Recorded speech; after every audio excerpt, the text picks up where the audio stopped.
રાષ્ટ્રીય રક્ષા યુનિવર્સિટીમાં 29 મે થી 2 જૂન દરમિયાન રાષ્ટ્રીય આર્મ રેસલિંગ ચેમ્પિયનશિપ યોજાશે। Arm wrestling federation of Gujarat અને PAFAIના સહયોગથી સ્પર્ધાનું આયોજન ગાંધીનગર કેમ્પસમાં ચોથી રાષ્ટ્રીય arm wrestling para arm wrestling championship પંજો લડાવવાની રમતમાં દેશના 27 રાજ્યોમાંથી 1000થી પણ વધુ સ્પર્ધકો ભાગ લેશે। વર્ષ 2029માં યોજાનારી વર્લ્ડ પોલીસ અને ફાયર ગેમ્સની યજમાની ગુજરાત કરશે। 2029ની મેગા ઇવેન્ટની 65 રમતોમાંથી 7 રમતોનું યજમાન રક્ષા શક્તિ યુનિવર્સિટી બનશે।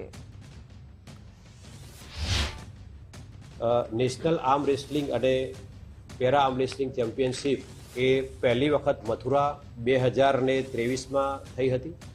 બીજી ચેમ્પિયનશિપ નાગપુર 2024માં થઈ હતી અને કેરાલાની અંદર 2025માં આનું આયોજન કરવામાં આવ્યું હતું અને 2026ની અંદર આ ચોથી ચેમ્પિયનશિપ છે જે રાષ્ટ્રીય રક્ષા વિશ્વવિદ્યાલય દ્વારા આ ચેમ્પિયનશિપનું આયોજન કરવામાં આવનાર છે। આ ચેમ્પિયનશિપની અંદર 780 કરતાં વધારે ખેલાડીઓએ ભાગ લઈ લીધેલો છે અને હજુ પણ દિવસો બાકી છે, તો અમને ચોક્કસથી અંદાજ છે કે લગભગ 1000 કરતાં વધારે સંખ્યામાં લોકો ભાગ લેશે।